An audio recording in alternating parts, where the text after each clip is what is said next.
2025년 12월 8일 오전, 지금 이 순간에도 미국은 무너지고 있습니다. 뉴욕 JFK 공항 체크인 카운터 앞에 수천 명이 줄을 서 있어요. 아니, 정확히 말하면 서 있다는 표현도 맞지 않아요. 바닥에 주저앉아서 하염없이 기다리고 있습니다. 전광판엔 빨간색 취소 표시가 끝없이 이어지고요. 한 남성이 항공사 직원에게 소리를 지르고 있어요. 나 지금 어머니 장례식에 가야 한다고. 이게 말이 되냐고. 직원도 울먹이면서 대답합니다. 죄송합니다만 저희도 어쩔 수가 없어요. LA 공항, 시카고 공항, 애틀랜타 공항에서도 똑같은 지옥이 펼쳐지고 있습니다. 하루 4,000편이 넘는 비행기가 하늘을 날지 못하고 있어요. 더 무서운 건 이게 시작일 뿐이라는 겁니다. 지금부터 들려드릴 이야기는 현재 진행형입니다. 이 영상을 보는 순간에도 상황은 악화되고 있어요. 저는 지난 38일 동안 이 사태를 매일같이 추적했습니다. 뉴스 기사만 500건 이상 읽었고요. 미국에 있는 지인들과 매일 통화하면서 현장 상황을 확인했어요. 그리고 제가 확신하는 건 하나입니다. 지금 미국에서 벌어지고 있는 일은 단순한 정치 싸움이 아니에요. 한 나라가 내부에서 무너지는 과정입니다. 그리고 이건 다른 나라 이야기가 아니에요. 우리에게도 직접적인 영향을 미치고 있습니다. 10월 1일 자정, 미국 연방정부가 멈췄습니다. 셧다운이라고 부르는 이 사태는 의회에서 예산안을 통과시키지 못해서 발생했어요. 공화당과 민주당이 오바마 케어 보조금 문제로 싸우다가 결국 나라 전체를 인질로 잡은 겁니다. 여기서 중요한 포인트가 있어요. 이번 셧다운은 역대급입니다. 12월 5일, 36일째를 넘어서면서 미국 역사상 최장 기록을 깼어요. 그리고 지금 이 순간도 계속되고 있습니다. 끝이 보이지 않아요. 하지만 진짜 문제는 여기서부터예요. 트럼프 대통령이 뭐라고 했는지 아세요? 셧다운을 계기로 공무원을 대량 해고하겠다. 이게 무슨 뜻이냐면요. 보통 셧다운이 끝나면 공무원들이 밀린 월급 받고 복귀하거든요. 근데 이번엔 아예 해고한다는 겁니다. 영구적으로요. 10월 11일 백악관 예산관리국장이 SNS에 한 줄을 올렸어요. RIF 시작. RIF는 Reduction in Force, 즉 인력 감축의 줄임말입니다. 최소 4,000명에서 시작해서 10,000명 이상이 해고될 거라고 공식 발표했어요. 어떤 전문가는 실제로는 수십만 명까지 갈 수 있다고 경고하고 있습니다. 여기서 질문 하나 드릴게요. 정부가 자기 직원을 공격하는 나라를 어떻게 믿을 수 있을까요? 한 공무원이 가디언 인터뷰에서 이렇게 말했어요. 정부가 우리를 공격할 거라곤 단 한 번도 생각해 본 적 없습니다. 이건 괴롭힘이에요. 국민을 위해 최선을 다하는 사람들에 대한 공격입니다. 20년, 30년 성실하게 일한 사람들이 하루아침에 거리로 내몰리고 있어요. 이제 공항 이야기로 돌아가죠. 왜 비행기가 못 날까요? 항공 관제사가 없어서입니다. 미국 전역에 13,000명의 관제사가 있는데요. 원래 필요한 인원보다 3,500명이나 부족한 상태예요. 그런데 이 사람들도 월급을 못 받고 있어요. 38일째요. 여러분 38일 동안 월급 없이 일할 수 있어요? 집세 내야죠. 식비 내야죠. 아이들 학원비 내야죠. 처음엔 버텼어요. 곧 해결되겠지? 하면서요. 한 달이 지나니까 한계가 온 겁니다. 결근하는 사람, 병가 내는 사람, 아예 사직서 내는 사람이 폭증했어요. 살아야 하니까요. 더 무서운 건 이 사람들이 밤에 부업을 뛴다는 겁니다. 낮에는 관제탑에서 비행기 200대를 관리하고 밤엔 배달 일을 해요. 주유소에서 아르바이트를 하고요. 수면 시간이 4시간도 안 돼요. 이 상태로 다음 날 또 관제탑에 들어가는 겁니다. 한 관제사가 익명으로 인터뷰했어요. 매일 밤 악몽을 꿔요. 비행기가 충돌하는 꿈이죠. 제가 실수해서 200명이 죽는 꿈을요. 너무 무서워서 더 이상 못하겠어요. 이게 지금 미국 항공 시스템의 현실입니다. 12월 5일 숄더피 교통부 장관이 긴급 발표를 했어요. 전국 40개 주요 공항에서 항공편을 10% 감축합니다. 하루 평균 44,000편 중에 4,000편 이상이 사라지는 겁니다. 어떤 공항이 포함됐냐고요? 뉴욕, LA, 시카고, 애틀랜타, 댈러스, 휴스턴, 샌프란시스코, 마이애미, 미국의 주요 공항이란 공항은 다 포함됐어요. 심지어 페덱스와 UPS가 사용하는 화물공항도 포함됐습니다. 택배도 늦어지는 거예요. 그런데 여기서 더 충격적인 발언이 나왔어요. 더피 장관이 CNBC 인터뷰에서 뭐라고 했는지 아세요? 만약 안전하지 않다고 판단되면 모든 공역을 닫을 것입니다. 사람들의 항공편을 통한 이동을 허용하지 않을 것입니다. 모든 공역을 닫는다? 그게 무슨 뜻인지 아세요? 미국 하늘 전체를 폐쇄한다는 얘기예요. 9.11 테러 때 단 한 번 그런 적이 있어요. 그 이후로는 없었는데 지금 그 가능성을 공식적으로 거론한 겁니다.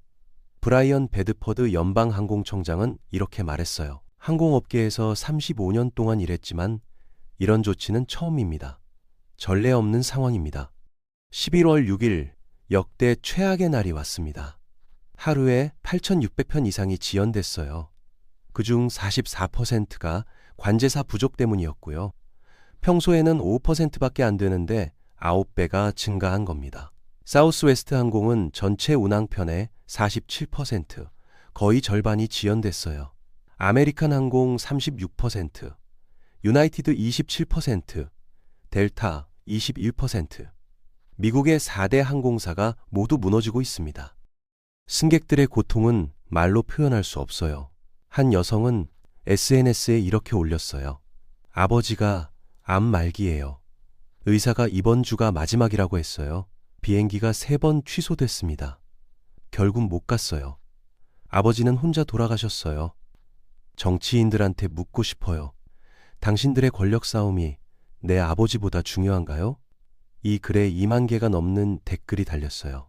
비슷한 경험을 한 사람들이요. 한 남성은 유럽에서 따낸 계약 때문에 파리로 가야 했어요. 20년 회사 역사상 최대 규모의 계약이었죠. 비행기가 취소됐고 상대 기업은 신뢰할 수 없다며 계약을 파기했습니다. 직원 5명을 해고해야 했대요. 한 학생은 하버드 박사과정 면접을 놓쳤어요. 몇 년 동안 준비한 기회였는데요. 대학 측은 일 바꿀 수 없다고 했고 화상 면접 요청도 거절당했어요. 인생의 1년이 날아간 겁니다. 결혼식도 망가졌어요. 1년 동안 준비한 결혼식에 하객 200명을 초대했는데 절반 이상이 못 왔어요. 텅 빈 결혼식장에서 식을 올려야 했죠. 신부는 인터뷰에서 울면서 말했어요. 결혼식 사진을 볼 때마다 슬퍼요. 할머니, 할아버지가 있어야 하는데. 장기 이식을 기다리던 환자도 있었어요. 기증자가 나타났는데 장기를 싣고 오는 비행기가 6시간 지연됐습니다. 결국 장기 상태가 나빠져서 이식을 못했어요. 그 환자는 지금도 대기자 명단에서 기다리고 있습니다. 다음 기회가 언제 올지 모르죠. 하지만 이건 시작일 뿐입니다. 진짜 무서운 건 지금부터예요. 11월 7일 미시간 대학교에서 충격적인 통계를 발표했어요. 미국 소비자 심리지수가 50.3을 기록했습니다. 이게 얼마나 낮은 숫자냐면요. 2022년 6월 인플레이션이 최고조에 달했을 때 이후 3년 만에 최악이에요. 전문가 예상치 53.0도 크게 밑돌았고요. 조한 슈 디렉터가 뭐라고 했냐면요. 연령, 소득, 정치 성향을 불문하고 광범위하게 심리가 하락했습니다. 보수든 진보든 부자든 가난한 사람이든 젊은 사람이든 노인이든 모두가 불안해하고 있다는 거예요. 여기서 핵심을 짚어볼게요. 현재 경제 여건 지수가 한 달 만에 6.3포인트나 폭락했어요. 이건 단순히 숫자가 아닙니다. 사람들이 지금 경제가 최악이다라고 느끼고 있다는 증거예요. 소비자 기대 지수도 49.0으로 떨어졌고요.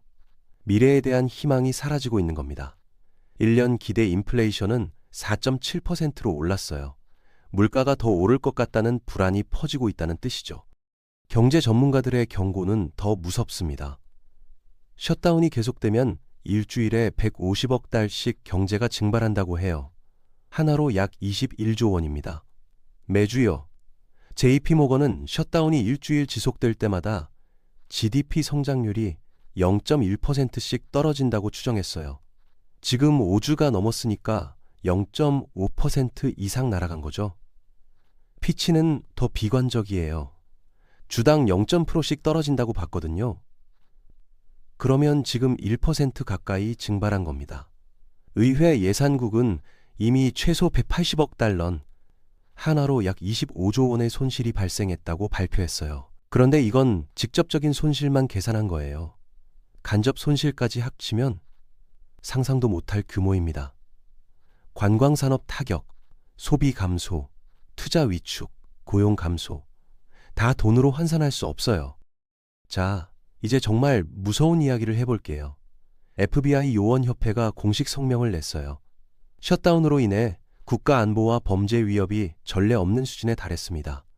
FBI가 업무를 수행하는 능력이 약화되고 있어요. 국가 안보가 위협받고 있다는 겁니다. 사이버 공격이 평소보다 40% 증가했다는 보고가 나왔어요.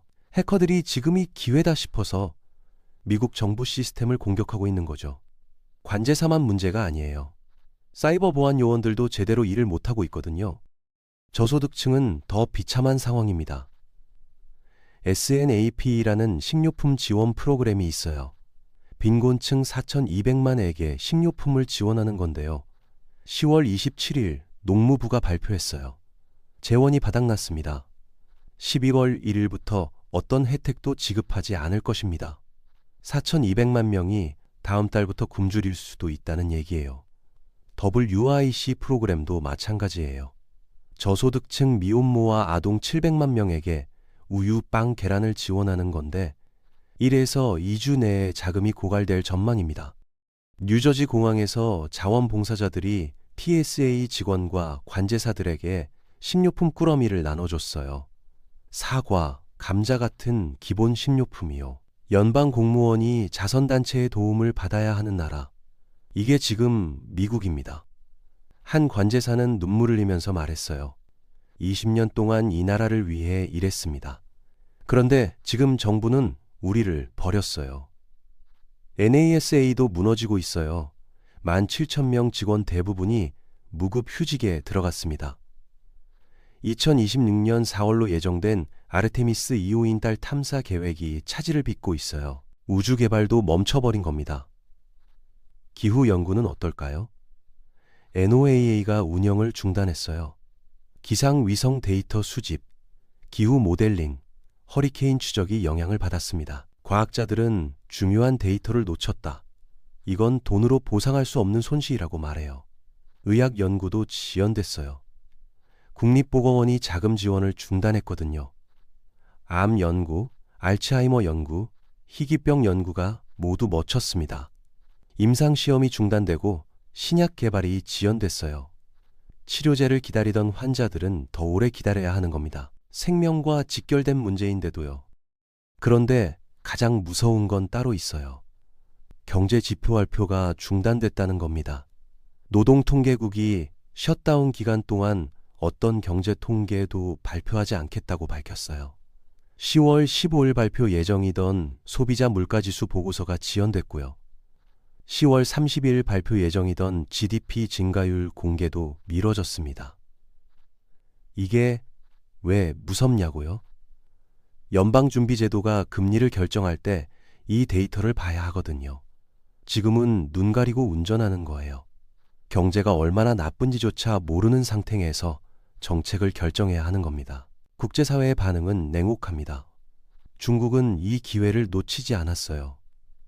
미국식 민주주의의 실패를 보라.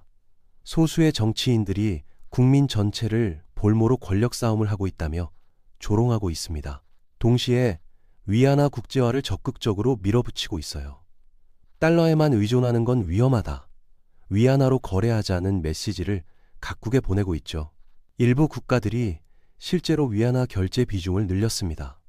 유럽연합은 독자적인 방어 시스템 구축을 가속화했어요. 미국을 너무 믿을 수 없다는 인식이 퍼진 겁니다. NATO 회원국들 사이에서도 미국 없이도 유럽을 방어할 수 있어야 한다는 목소리가 커지고 있어요. 동맹관계에 금이 간 거죠. 한국, 일본, 대만 같은 전통적 미국 동맹국들조차 대안을 찾기 시작했습니다. 물론 단기간에 바뀌진 않겠지만 장기적으로는 미국의 영향력 약화로 이어질 수 있어요. 신용평가사들이 움직이기 시작했어요. 무디스가 미국의 신용등급 전망을 부정적으로 변경할 가능성을 검토 중이라고 발표했습니다. SP도 경고를 냈고요. 정치적 불안정이 지속되면 미국 경제의 근간이 흔들릴 수 있다. 국가 신용 등급이 떨어지면 어떻게 될까요? 미국 정부가 빚을 낼 때 이자를 더 많이 내야 해요. 결국 세금으로 충당하니까 국민 부담이 커지는 거죠. 한국도 직접 피해를 보고 있어요. 인천, LA, 인천, 뉴욕 같은 주요 노선의 티켓 가격이 폭등했습니다. 미국행 비행기가 줄어드니까 당연히 가격이 오르는 거죠. 크리스마스 시즌에 미국 여행을 계획했던 사람들이 당황하고 있어요. 유학생들도 걱정이 커요. 겨울방학에 한국에 들어왔다가 다시 미국으로 돌아가야 하는데 비행기를 구할 수 있을지 불안한 겁니다. 미국에 수출하는 한국 기업들도 물류 차질을 겪고 있어요. 항공 화물 운송이 지연되니까 제때 물건을 배송할 수 없게 됐거든요. 반도체, 자동차 부품, 전자제품이 공항에서 대기하고 있습니다.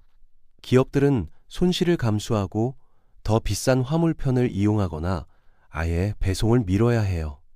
한국무역협회는 셧다운이 장기화되면 한국 수출에 심각한 타격을 줄 것이라고 경고했습니다. 그리고 더 큰 문제가 기다리고 있어요. 추수감사절입니다. 11월 넷째 목요일, 미국인들에게 크리스마스만큼 중요한 명절이에요. 전국 각지로 흩어져 있던 가족들이 모두 모이는 시기죠. 보통 추수감사절 기간에는 하루 평균 항공편 이용객이 300만 명을 넘어요. 그런데 지금 항공편이 10% 줄어들었어요. 30만 명이 비행기를 못 타는 겁니다. 가족을 만나러 가지 못하는 사람들이 그만큼 생긴다는 얘기죠. 미국 여행협회가 급하게 의회에 서한을 보냈어요. 추수감사절 연휴가 불과 며칠 앞으로 다가왔습니다. 지금 상황이 개선되지 않으면 미국인들의 한국 여행이 불가능해질 것입니다. 500개 기업과 단체가 공동으로 서명했어요. 셧다운을 조속히 끝내주십시오. 연말 성수기 항공 수요 혼란이 불가피합니다. 항공사 경영진들은 JD 벤스 부통령을 직접 만나서 호소했어요. 정부를 재가동해 주십시오. 우리는 더 이상 버틸 수 없습니다. 노동조합들도 나섰죠. 항공교통관제사 협회는 셧다운이 항공관제 인력에 미친 영향을 회복하는 데는 수주가 걸릴 것이라고 경고했어요. 지금 당장 셧다운이 끝나도 정상화되려면 한 달은 걸린다는 얘기예요. 자, 이제 정치 이야기를 해볼까요? 도대체 왜 이렇게 됐을까요? 핵심은 오바마 케어 보조금입니다. 정식 명칭은 건강보험개혁법인데요. 수백만 명의 미국인들이 혜택을 받고 있는 의료보험 제도예요. 민주당은 이 보조금을 연장하자고 주장했어요. 공화당은 예산 낭비라며 반대했고요. 척 슈머 민주당 상원 원내대표가 뭐라고 했냐면요. 오바마 케어 보조금이 연장되지 않으면 미국 국민의 평균 의료비 부담이 114% 증가하고 400만 명이 건강보험 혜택을 잃게 됩니다. 반면 마이크 존슨 공화당 하원의장은 이렇게 맞섰어요. 민주당은 급여를 받지 못하는 성실한 미국인들의 고통보다 급진 좌파 지지층의 눈치를 보고 있습니다. 서로 책임을 떠넘기기 바쁜 거예요. 국민들이 공황에서 고통받고 있는데 정치인들은 자기들끼리 싸우는 데만 정신이 팔려 있습니다. 12월 4일 지방선거가 있었어요. 결과는 민주당의 압승이었습니다. 뉴욕 시장 선거, 버지니아 주지사 선거, 뉴저지 주지사 선거에서 모두 민주당이 이겼어요. 이게 무엇을 의미할까요? 국민들이 분노하고 있다는 신호였죠. 그리고 그 책임을 공화당에 물은 겁니다. 트럼프 대통령 지지율은 어떻게 됐을까요? 취임 후 처음으로 30% 밑으로 떨어졌어요. 나라가 잘못된 방향으로 가고 있다는 응답이 70%를 넘었습니다. 트럼프는 선거 다음 날 불편한 심기를 드러냈어요. 여론조사 전문가들의 분석에 따르면 이번 연방정부 셧다운이 공화당에 크게 부정적인 영향을 미쳤습니다. 그러면서도 책임은 민주당에 돌렸죠. 우리는 지금 민주당이 초래한 끔찍한 정부 셧다운 한가운데 있습니다. 그들은 일본의 가미카제 조종사 같아요. 필요하다면 나라까지 무너뜨릴 것입니다. 그리고 트럼프는 한 가지 해결책을 제시했어요. 바로 핵 옵션이었습니다. 이게 뭐냐면요. 상원에서 법안을 통과시키려면 60표가 필요해요. 그런데 공화당은 53석밖에 없거든요. 민주당의 협조 없이는 통과시킬 수가 없는 구조죠. 핵 옵션은 이 규칙을 바꾸는 겁니다. 60표가 아니라 단순 과반, 즉 51표만 있어도 통과시킬 수 있게 하는 거예요. 하지만 많은 공화당 상원 의원들조차 이 방법에 반대했어요. 수잔 콜린스 상원세출위원장은 이렇게 말했습니다. 핵 옵션은 상원의 오랜 초당적 협의 전통을 무너뜨릴 것입니다. 이건 너무 위험해요. 리사 머코스키 공화당 상원의원도 반대했고요. 결국 핵 옵션은 실행되지 않았습니다. 교착 상태가 계속되는 거죠. 그런데 여기서 정말 무서운 사실을 하나 말씀드릴게요. 트럼프가 뭐라고 했는지 아세요? 필요하면 정부 폐쇄를 몇 달 몇 년이고 하겠다. 몇 년이고요? 지금 겨우 38일인데 벌써 이 난리예요. 몇 달 몇 년 가면 어떻게 될까요? 상상이 가세요? 전문가들은 50일을 넘어가면 1분기 경제 성장률이 1%로 떨어질 수 있다고 경고하고 있습니다. 경기 침체로 접어든다는 얘기예요. 12월 6일부터 협상 가능성이 조금씩 보이기 시작했어요. 트럼프가 민주당과의 협상이 진행 중입니다. 긍정적인 결과가 나올 수 있을 것 같습니다. 라고 말했거든요. 왜 태도가 바뀌었을까요? 지방선거 패배가 결정적이었어요. 국민들이 분명한 신호를 보냈으니까요. 2026년 중간선거가 1년도 안 남았는데 이런 식으로 가면 공화당이 또 질 수 있다는 위기감이 생긴 겁니다. 민주당도 유연화도를 보이기 시작했어요. 일부 의원들이 일단 정부를 재가동하고 오바마 케어 문제는 따로 협상하자는 쪽으로 입장을 바꿨거든요. 양당 협상팀이 비공개 회의를 시작했습니다. 언론에서는 이르면 며칠 내에 합의가 나올 수도 있다는 전망이 나왔어요. 하지만 여전히 낙관할 수만은 없습니다. 과거에도 몇 번이나 이번엔 합의될 것 같다는 기대가 있었지만 번번이 무산됐거든요. 11월 7일 현재 공화당은 15번째 임시 예산안을 준비 중이에요. 앞에 14번은 모두 부결됐습니다. 이번엔 달라질까요? 여기서 댓글로 토론해보면 좋을 것 같은 질문을 몇 가지 드릴게요. 첫 번째, 여러분이라면 어느 쪽 편을 들 것 같아요? 민주당은 국민 건강이 우선이다. 보험 혜택을 지켜야 한다고 주장하고 공화당은 예산 낭비를 막아야 한다. 일단 정부를 재가동하고 나중에 협상하자고 말해요. 둘 다 일리가 있어 보이지 않나요? 근데 그 싸움 때문에 지금 350만 명이 피해를 보고 있어요. 누구의 책임일까요? 두 번째, 트럼프의 공무원 해고 정책에 대해 어떻게 생각하세요? 한편으로는 정부가 너무 비대하다, 불필요한 인력을 줄여야 한다는 주장도 있어요. 실제로 일부 부서에서는 비효율이 있을 수 있죠. 하지만 다른 한편으로는 이건 보복이다, 성실하게 일한 사람들을 정치적 희생양으로 삼고 있다는 비판도 있어요. 여러분은 어느 쪽인가요? 세 번째, 만약 이게 한국에서 일어난다면 어떨까요? 국회에서 예산안을 통과시키지 못해서 정부가 멈추는 거예요. 공무원들이 월급을 못 받고 공공서비스가 중단되고 경제가 마비되는 상황. 우리는 이런 일을 막을 수 있을까요? 아니면 우리도 똑같은 실수를 할 수 있을까요? 네 번째, 미국의 패권이 흔들리고 있다는 주장에 대해서는 어떻게 생각하세요? 중국이 이 기회를 이용해서 영향력을 확대하고 있잖아요. 유럽도 독자 노선을 모색하고 있고요. 미국 중심의 세계 질서가 변화하고 있는 걸까요? 아니, 미국은 여전히 강할까요? 다섯 번째, 그럼 한국은 어떻게 해야 할까요? 미국을 계속 믿어도 될까요? 아니면 대안을 찾아야 할까요? 중국과 가까워져야 할까요? 아니면 밀복, 유럽 등 다자 협력을 강화해야 할까요? 이건 정말 어려운 문제예요. 정답이 없을 수도 있어요. 자, 이제 앞으로 어떻게 될지 예측해 볼게요. 시나리오가 세 가지 있어요. 빠른 합의. 일주일 내로 양당이 타협해서 정부가 재가동됩니다. 오바마 케어 보조금을 6개월간 연장하되 그 기간 동안 장기적인 의료개혁 방안을 협상하기로 하는 거죠. 이게 가장 이상적인 시나리오예요. 하지만 가능성은 50% 정도밖에 안 보여요. 양당의 불신이 너무 깊거든요. 장기 교착, 셧다운이 2, 3개월 더 지속됩니다. 추수감사절, 크리스마스를 그냥 넘어가는 거예요. 경제적 손실이 수백조 원으로 불어나고요. 항공 시스템이 완전히 마비될 수도 있어요. 실업률이 급증하고 경기 침체에 빠지는 겁니다. 트럼프 지지율은 20센니대로 떨어지고 2026년 중간선거에서 공화당이 참패해요. 그제서야 타협이 이루어지는 거죠. 이 가능성이 30% 정도 되는 것 같아요. 최악의 시나리오. 셧다운이 6개월 이상 지속되면서 미국 경제가 붕괴합니다.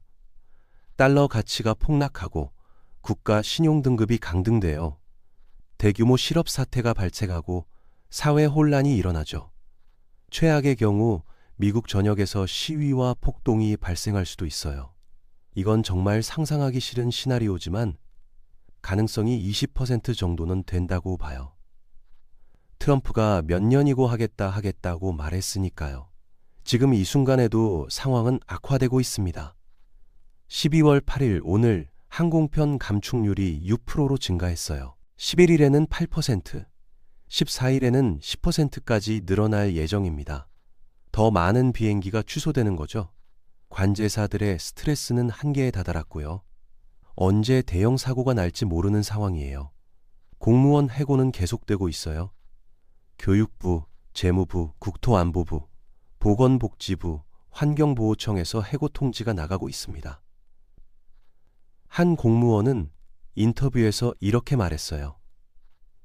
생활비를 감당하기 위해 실업급여를 신청하거나 푸드뱅크를 이용하고 각종 고지서 납부를 미루며 버티는 상황입니다. 미국 공무원이 푸드뱅크를 이용해야 하는 나라, 이게 지금 미국입니다. 소비자 심리는 계속 악화되고 있어요. 사람들이 지갑을 닫고 있습니다. 소비가 줄어들면 기업 매출이 떨어지고 기업이 직원을 해고하고 실업자가 늘어나고 소비가 더 줄어드는 악순환이 시작돼요. 경제학자들은 이미 그 악순환에 진입했을 수 있다고 경고하고 있습니다. 국제사회의 신뢰도 계속 하락하고 있어요. 미국을 믿을 수 있나라는 의문이 퍼지고 있습니다. 동맹국들조차 대안을 찾아야 한다고 생각하기 시작했어요. 한국도 예외가 아닙니다. 외교부 고위 관계자는 비공개 회의에서 이렇게 말했다고 해요. 미국의 불확실성을 감안한 플랜 B를 준비해야 한다. 여기서 정말 중요한 질문을 하나 드릴게요. 이게 끝일까요?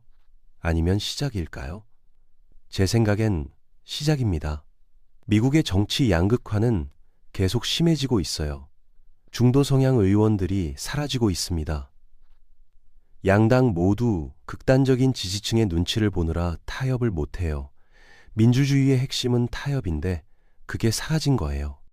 미디어 환경도 한몫하고 있어요. 보수층은 폭스뉴스만 보고 진보층은 CNN이나 MSNBC만 봅니다. 같은 사건을 보도해도 완전히 다른 이야기가 나와요. 소셜미디어 알고리즘은 극단적인 의견을 더 많이 보여주고요. 상대편은 악마다, 우리만 옳다 같은 주장이 확산됩니다. 정치가 스포츠 경기처럼 변해버린 거죠. 이런 구조적 문제가 해결되지 않는 한 셧다운은 또 일어날 겁니다. 내년에도 내후년에도 점점 더 길어지고 점점 더 심각해질 거예요. 언젠가는 정말 돌이킬 수 없는 지점을 넘을 수도 있어요. 그럼 우리는 무엇을 배워야 할까요? 첫째, 정치는 중요합니다. 추상적인 게 아니에요. 워싱턴의 정치인들이 내리는 결정이 뉴욕 공항의 평범한 시민들에게 직접 영향을 미쳐요. 둘째, 민주주의는 타협을 전제로 합니다. 내 뜻이 100% 관철되기를 바라면 아무것도 이룰 수 없어요. 셋째, 극단화는 모두를 불행하게 만듭니다. 양쪽 다 얻는 게 없어요. 한국도 조심해야 합니다. 정치 양극화가 심해지고 있거든요. 보수와 진보가 서로를 적으로 보기 시작했어요. SNS에서는 증오 발언이 넘쳐나고요. 우리도 미국처럼 될 수 있어요. 지금부터 경계해야 합니다. 마지막으로 하고 싶은 말이 있어요. 이건 먼 나라 이야기가 아닙니다. 미국은 우리의 최대 동맹국이에요. 안보도 경제도 모든 게 연결돼 있어요. 미국이 흔들리면 우리도 흔들립니다. 지금 이 순간에도 한국 기업들이 피해를 보고 있고, 한국 유학생들이 걱정하고 있고, 한국 정부가 대응책을 마련하고 있어요. 앞으로 며칠, 몇 주가 정말 중요합니다. 합의가 나올까요? 아니면 더 악화될까요? 추수감사절까지 일주일도 안 남았어요. 수백만 명의 미국인들이 가족을 만나러 갈 수 있을까요? 우리는 지켜봐야 합니다. 그리고 우리 스스로를 돌아봐야 해요. 우리의 정치 문화는 건강한가? 우리는 대화하고 타협할 준비가 돼 있나? 결국 이 모든 이야기가 우리에게 말해주는 건 하나입니다. 정치는 선택이에요. 우리가 누구를 뽑느냐가 우리 삶을 바꿉니다. 극단적인 사람을 뽑으면 극단적인 결과가 나오고, 합리적인 사람을 뽑으면 합리적인 결과가 나와요. 너무 당연한 얘기지만 우리는 종종 이걸 잊어버립니다. 지금 미국이 그 대가를 치르고 있어요. 우리는 같은 실수를 반복하지 말아야 합니다. 그런데 여기서 더 깊이 들어가 볼 필요가 있어요. 왜 이렇게 됐을까요? 단순히 정치인들이 나빠서라고 말하기엔 부족해요. 구조적인 문제가 있습니다. 미국 정치 시스템의 근본적인 결함이 드러나고 있는 거예요. 예산안을 통과시키려면 상원에서 60표가 필요한데요. 이게 문제예요. 과반 51표만 있어도 다수당인데 60표를 요구하니까 소수당이 거부권을 가지게 되는 겁니다. 필리버스터라고 부르는 이 제도는 원래 소수 의견을 보호하기 위한 거였어요. 하지만 지금은 악용되고 있습니다.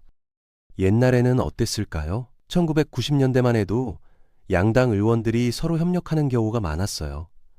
공화당 의원이 민주당 법안에 찬성하거나 그 반대도 흔했죠. 의원들이 퇴근 후에 같이 저녁 먹고 골프 치면서 관계를 쌓았거든요. 정치적으로는 반대편이지만 개인적으로는 친구였어요. 그러니까 극단까지 가지 않고 어느 선에서 타협할 수 있었죠. 그런데 지금은 완전히 달라졌어요. 양당 의원들이 서로 말도 안 합니다. 같이 밥도 안 먹어요. 상대를 적으로 봐요. 왜 이렇게 변했을까요? 여러 이유가 있지만 가장 큰 건 게리맨더링이에요. 선거구를 자기 당에 유리하게 그리는 거죠. 그러면 어떻게 될까요? 공화당 의원은 공화당 지지자만 있는 지역구에서 당선돼요. 민주당도 마찬가지고요. 이렇게 되면 일반 선거에서는 절대 안 떨어져요. 상대편 당에서 누가 나와도 이기니까요. 진짜 경쟁은 당내 경선에서 벌어집니다. 공화당 후보끼리 싸우는 거예요. 그럼 누가 이길까요? 가장 극단적인 사람이 이겨요. 나는 민주당과 절대 타협하지 않겠다. 나는 가장 보수적이다라고 외치는 사람이요. 민주당도 똑같아요. 나는 가장 진보적이다라고 하는 사람이 이기는 거죠. 그렇게 극단적인 사람들이 의회에 가득 차게 됩니다.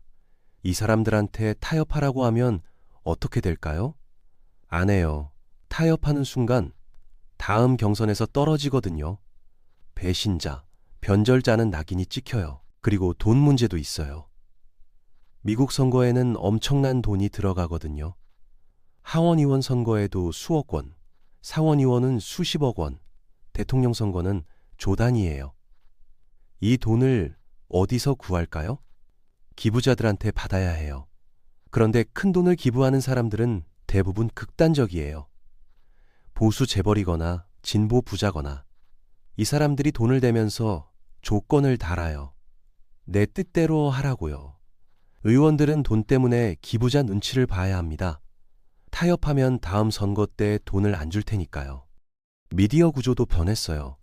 옛날에는 ABC, NBC, CBS 이 세 개 방송사가 중립적으로 뉴스를 전했어요. 보수든 진보든 다 같은 뉴스를 봤죠. 그런데 1996년 폭스뉴스가 생기면서 달라졌어요. 보수 시청자만을 위한 방송이 나온 거예요. 진보 쪽에서는 MSNBC가 생겼고요. 이제 사람들은 자기가 듣고 싶은 이야기만 듣게 됐습니다.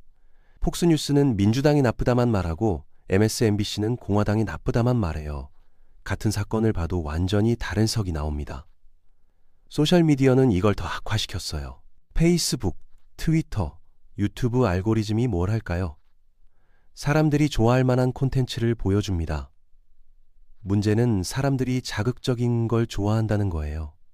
상대편은 악마다, 우리나라가 망한다 같은 극단적인 내용이 클릭을 더 많이 받아요.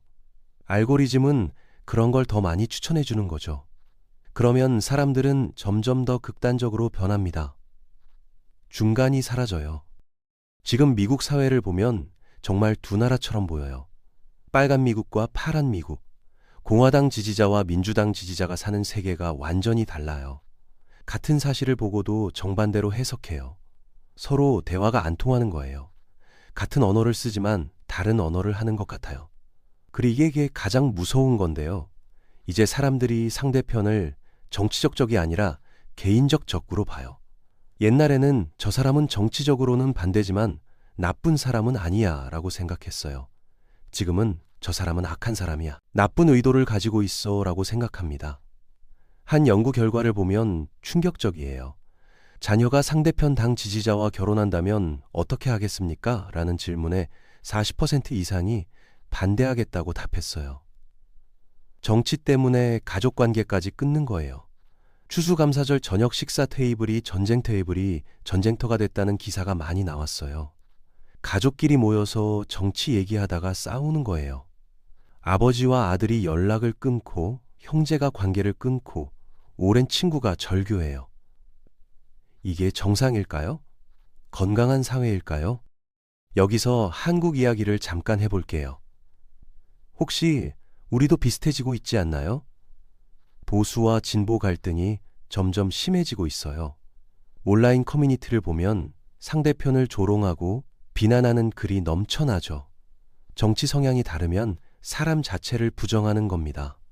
한국은 아직 미국만큼은 아니에요. 하지만 방향은 그쪽으로 가고 있어요. 우리가 지금 경계하지 않으면 10년 후, 20년 후에 미국처럼 될 수 있어요. 그때 가서 후회해도 늦습니다.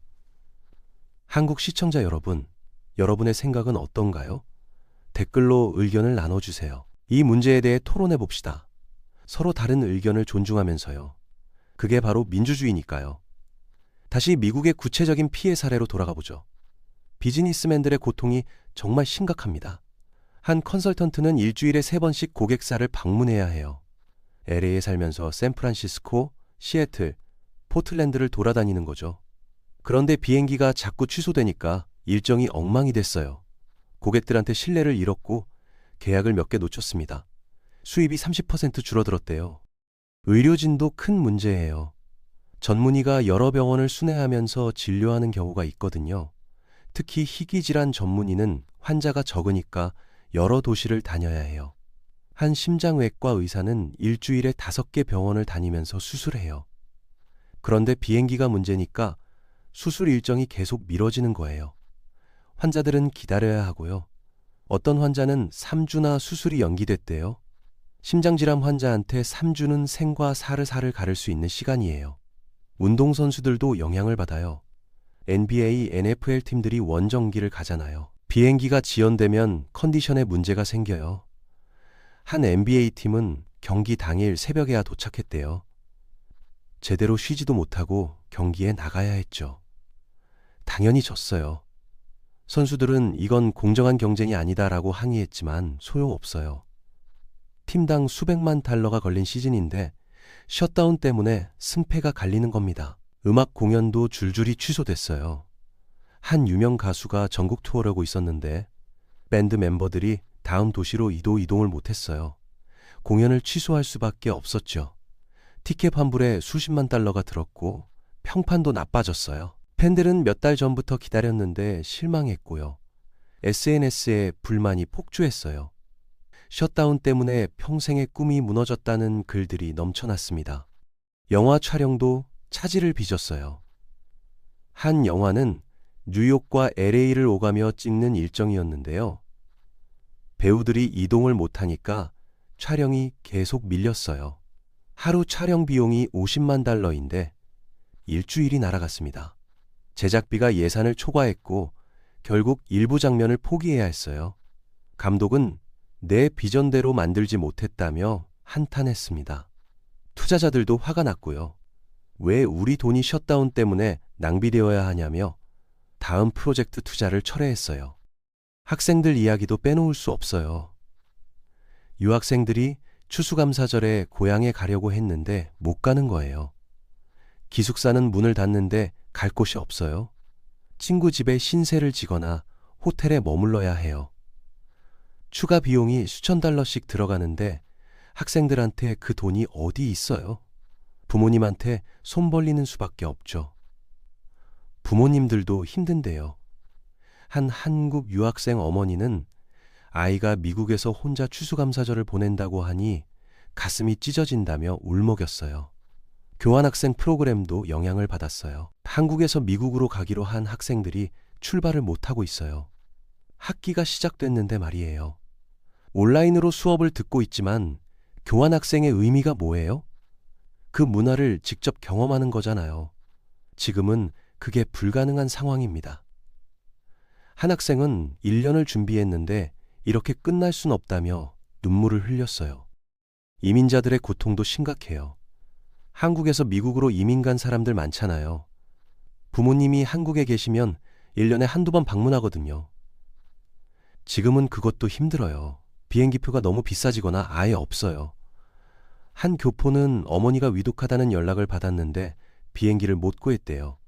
결국 어머니 임종을 못 봤어요. 평생 후회로 남을 일이죠. 정치인들 때문에 마지막 작별도 못했다며 분노했습니다. 중소기업 피해는 더 광범위해요. 미국에 물건을 수출하는 한국 중소기업들이 있어요. 항공화물이 지연되니까 납품 일정을 못 맞춰요. 계약서에는 지정된 날짜에 납품하지 못하면 위약금이라고 돼 있어요. 한 업체는 위약금으로 수억 원을 물어야 했대요. 20년 다져온 거래처를 잃었고요. 사장님은 직원들한테 뭐라고 말해야 할지 모르겠다며 눈물을 흘렸습니다. 직원 월급도 제때 못 줄 상황이래요. 관광업계는 완전히 쑥대밭이 됐어요. 미국 여행을 계획했던 사람들이 다 취소하고 있어요. 여행사들은 환불 처리하느라 난리예요. 호텔 예약도 다 취소되고 렌터카도 취소되고 투어 프로그램도 취소돼요. 관광업으로 먹고 사는 사람들이 얼마나 많은데요.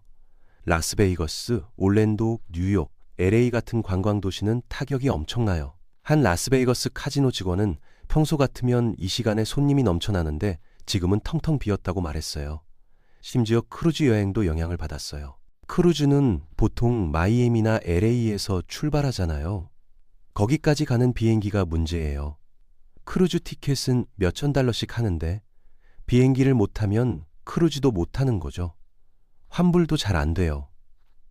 사람들이 엄청난 손실을 보고 있습니다. 한 가족은 1년 동안 저축해서 크루즈 여행을 계획했는데 포기해야 했어요. 아이들은 언제 또 갈 수 있어요? 라고 물었지만 부모는 대답할 수 없었대요. 결혼식 산업도 큰 타격이에요. 목적지, 결혼식이라고 들어보셨어요? 하와이나 라스베이거스 같은 곳에서 결혼식을 올리는 거예요. 하객들을 다 초대해서 함께 여행도 하고 결혼식도 올리고요. 지금은 그게 불가능해요. 하객들이 못 오니까요. 결혼식을 취소하거나 연기하는 커플이 속출하고 있어요. 예식장, 케이터링, 플로리스트 모두 계약 취소해요. 웨딩 플래너는 지금까지 쌓아온 평판이 한순간에 무너졌다고 말해요. 신부 한 명은 인생에서 행복해야 할 날이 가장 슬픈 날이 됐다며 오열했습니다. 장례식장도 어려움을 겪고 있어요. 고인을 다른 주로 운구해야 하는 경우가 있거든요. 고향에 묻히고 싶어 하시는 분들이요. 항공 화물편으로 관을 운송하는데 이게 지연되는 거예요. 장례식 날짜를 미뤄야 하는 상황이 생겨요. 유족들의 고통이 얼마나 크겠어요. 한 유족은 아버지가 평생 고향에 묻히고 싶어 하셨는데 정치 때문에 그 소원도 제때 이루지 못했다며 분통을 터뜨렸습니다. 부동산 거래도 영향을 받고 있어요. 집을 사려면 직접 가서 봐야 하잖아요. 다른 주에도 있는 집을 사는 사람들이 많거든요. 특히 플로리다로 이사가는 뉴요커들이 많아요. 세금이 낮으니까요. 집을 보러 가야 하는데 비행기가 없으면 어떡해요? 거래가 취소되는 거죠. 부동산 중개인들은 올해 가을이 최악의 시즌이라고 말해요. 한 중개인은 거래가 10건 중 7건이 무산됐다. 이런 적은 처음이라고 했어요. 주식시장도 불안정해요. 초반에는 셧다운은 일시적이다라는 낙관론이 있었어요. S&P500이 사상 최고치를 찍기도 했죠. 하지만 셧다운이 한 달을 넘어가니까 분위기가 바뀌었어요. 투자자들이 불안해하기 시작했어요. 특히 항공주, 관광주, 소비재주가 타격을 받았어요. 델타 항공 주가는 15% 떨어졌고요. 디즈니도 10% 하락했어요. 사람들이 여행을 안 하면 디즈니랜드에도 안 가니까요. 환율 시장은 더 민감하게 반응했어요. 달러 가치가 계속 떨어지고 있어요. 달러 인덱스가 6개월 최저치를 기록했습니다. 왜 그럴까요? 투자자들이 미국을 믿을 수 없다고 판단하는 거예요. 정치적 불안정이 경제에 악영향을 미칠 거라고 보는 거죠. 금값은 반대로 사상 최고가를 경신했어요. 불안할 때 사람들이 금을 사잖아요. 안전자산이니까요. 한 투자 전문가는 지금 시장은 공포에 질려 있다고 진단했어요. 암호화폐 시장도 들썩였어요. 비트코인이 급등했다가 급락했어요. 변동성이 엄청났죠. 어떤 투자자들은 달러가 무너지면 비트코인으로 도피하겠다는 생각을 했고요.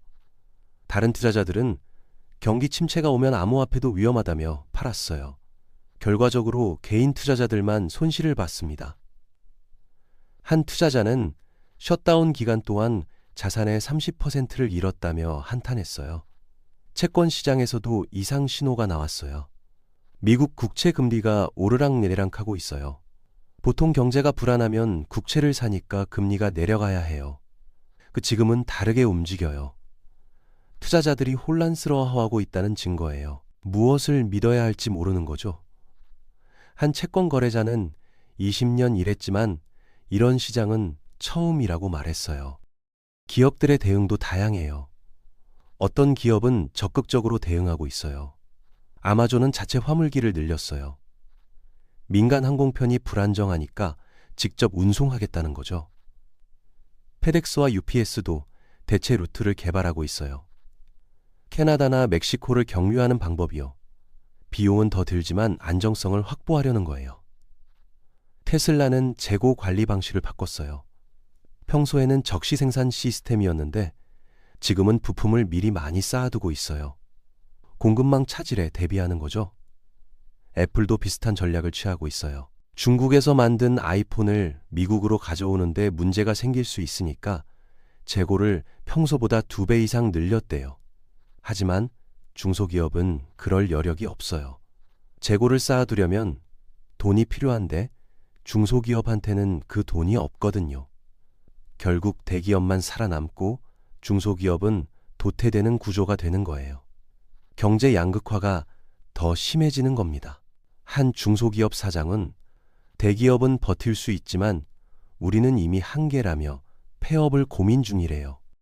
고용시장도 흔들리고 있어요. 아직 대규모 해고는 안 일어났지만 채용이 얼어붙었어요. 기업들이 상황을 지켜보자 하며 채용을 미루고 있는 거죠. 취업 준비하는 사람들한테는 악몽이에요. 올해 대학 졸업하는 학생들이 일자리를 못 구하고 있어요. 특히 항공업계, 관광업계, 정부 관련 업종은 채용이 완전히 중단됐어요. 경력직 이직도 어려워졌어요.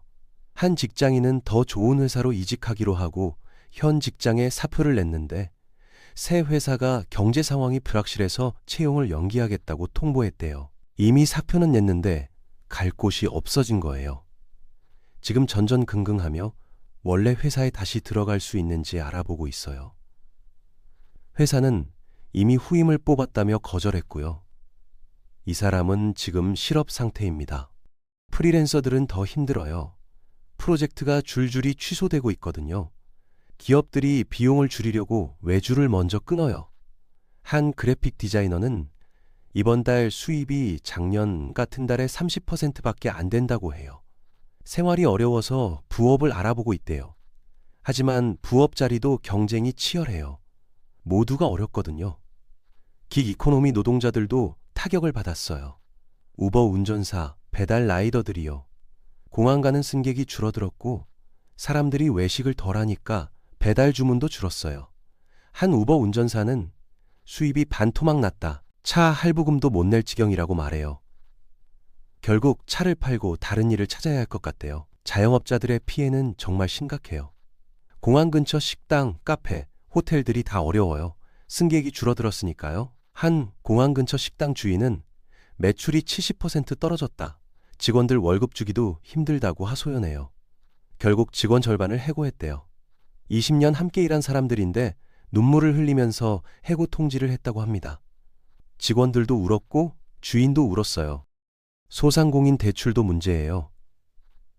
은행이 대출을 회수하고 있거든요. 경기가 나빠지면 부실 채권이 늘어나니까 미리 대출을 회수하는 거예요. 한 식당 주인은 은행에서 한 달 안에 대출금을 다 갚으라는 통보를 받았어요. 어떻게 한 달 만에 수억 원을 갚아요?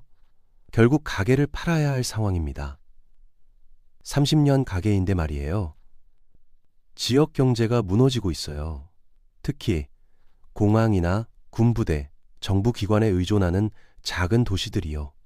한 도시는 주민 절반이 공항이나 연방정부와 관련된 일을 해요. 지금 그 사람들이 월급을 못 받거나 해고당하고 있어요. 도시 전체가 위기에 빠진 겁니다. 상점들이 문을 닫고 집값이 떨어지고 사람들이 떠나고 있어요. 시장은 이대로 가면 도시가 사라질 수도 있다고 경고했습니다. 교육에도 영향이 미치고 있어요. 연방정부 보조금으로 운영되는 교육 프로그램들이 중단됐거든요. 저소득층 학생들을 위한 방과 후 프로그램, 무료 급식, 학습 지원 같은 거요. 한 초등학교 교장 선생님은 아이들이 점심을 못 먹고 있다. 집에서도 제대로 못 먹는 아이들인데 라며 한탄해요. 선생님들이 자기 돈으로 간식을 사주고 있대요. 한 선생님은 월급의 20%를 학생들 간식비로 쓴다고 했어요. 대학 연구도 차질을 빚고 있어요. 연방 정부 지원금으로 하는 연구가 많거든요. 그 돈이 끊겼어요. 한 대학원생은 박사 논문 연구를 하고 있었는데 실험실 운영비가 없어서 연구를 중단해야 했어요. 3년 동안 준비한 연구인데 말이에요. 졸업이 1년은 늦어질 것 같다고 걱정하고 있습니다. 장학금도 끊겨서 생활비도 문제예요. 의료 연구는 더 심각해요. 암 연구, 알츠하이머 연구, 희귀병 연구에 엄청난 돈이 들어가거든요. 그 돈이 대부분 국립보건원에서 나와요. 지금 그게 끊겼어요. 한 연구자는 10년 동안 준비한 임상시험이 중단됐다. 환자들이 기다리고 있는데 라며 분노했어요. 과학자들은 이건 단순히 몇 주 지연되는 게 아니다. 생명을 구할 기회를 놓치는 것이라고 경고합니다. 환경 문제도 악화되고 있어요. 환경보호청이 운영을 중단했거든요. 공장들의 오염물질 배출을 감시하는 일이 멈춰서요. 일부 기업들이 이 기회를 이용해서 불법적으로 오염물질을 더 많이 배출하고 있어요. 적발될 염려가 없으니까요. 한 환경단체는 강이 오염도가 급격히 증가하고 있다고 경고했어요. 환경은 한번 파괴되면 회복하는데 수십 년이 걸려요. 기후변화 대응도 후퇴하고 있어요. 재생에너지 프로젝트에 대한 승인이 지연되고 있거든요.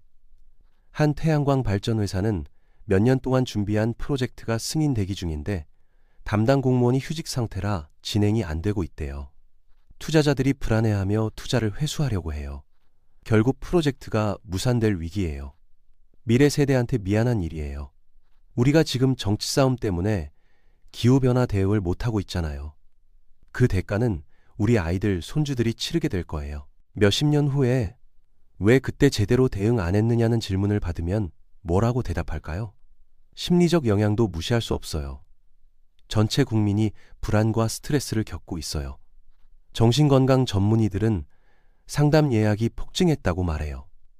불안장애, 우울증, 불면증 환자가 늘었대요. 한 심리학자는 이건 집단 트라우마다. 사회 전체가 정신적 상처를 받고 있다고 진단해요. 자살률도 걱정됩니다. 경제적 어려움이 극단적 선택으로 이어지는 경우가 많거든요. 아직 통계는 안 나왔지만 전문가들은 셧다운 기간 동안 자살률이 증가했을 가능성이 높다고 우려해요. 특히 생계를 잃은 자영업자, 해고당한 공무원들이 위험군이에요. 가정폭력도 증가했어요. 경제적 스트레스가 가정 내 갈등을 유발하거든요.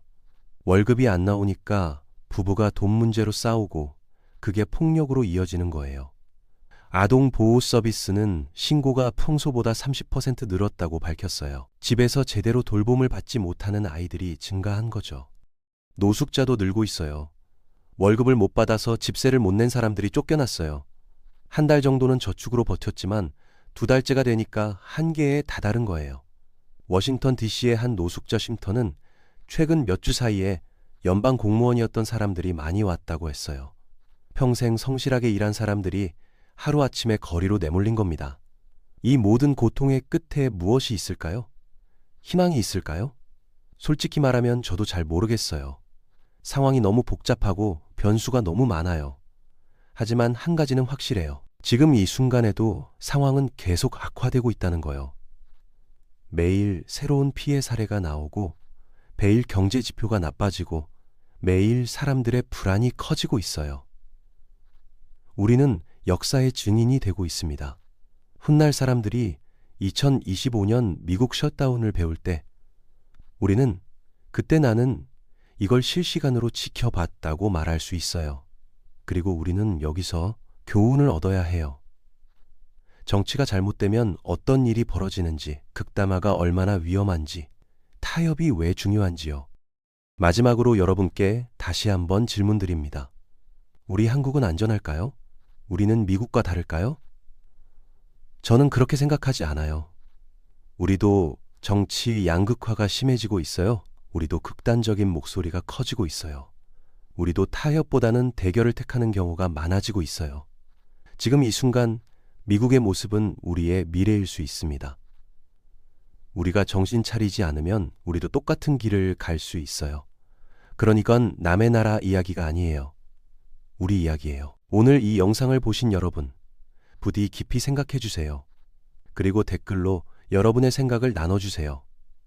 우리 함께 토론하고 함께 해결책을 찾아봅시다. 저는 이 영상을 마치면서 한 가지 더 말씀드리고 싶어요. 지금 미국이 겪고 있는 이 위기는 단순히 예산 문제나 정치적 대립의 결과가 아닙니다. 이것은 민주주의가 어떻게 무너질 수 있는지를 보여주는 생생한 사례예요. 민주주의는 견고해 보이지만 실은 매우 취약한 시스템입니다. 상호 신뢰, 타협의 정신, 공동체 의식이 바탕이 되어야 작동하거든요. 이 중 하나라도 무너지면 전체 시스템이 흔들려요. 지금 미국에서는 이 세 가지가 모두 무너지고 있습니다. 상호 신뢰는 사라졌어요. 양당이 서로를 믿지 못해요. 저쪽이 약속을 지킬까? 저쪽이 나를 배신하지 않을까? 끊임없이 의심하고 있습니다. 타협의 정신도 사라졌어요. 100% 내 뜻대로 안 되면 차라리 아무것도 안 하겠다는 식이에요. 공동체 의식도 무너졌어요. 우리는 모두 미국인이라는 생각보다 우리는 공화당원, 민주당원이라는 정체성이 더 강해졌죠. 이런 상황에서 누가 승자일까요? 아무도 없어요. 모두가 패자예요. 공화당도 지고 민주당도 지고 무엇보다 국민이 지는 겁니다. 정치인들은 권력 싸움에만 몰두하고 정작 피해는 일반 시민들이 떠안고 있어요.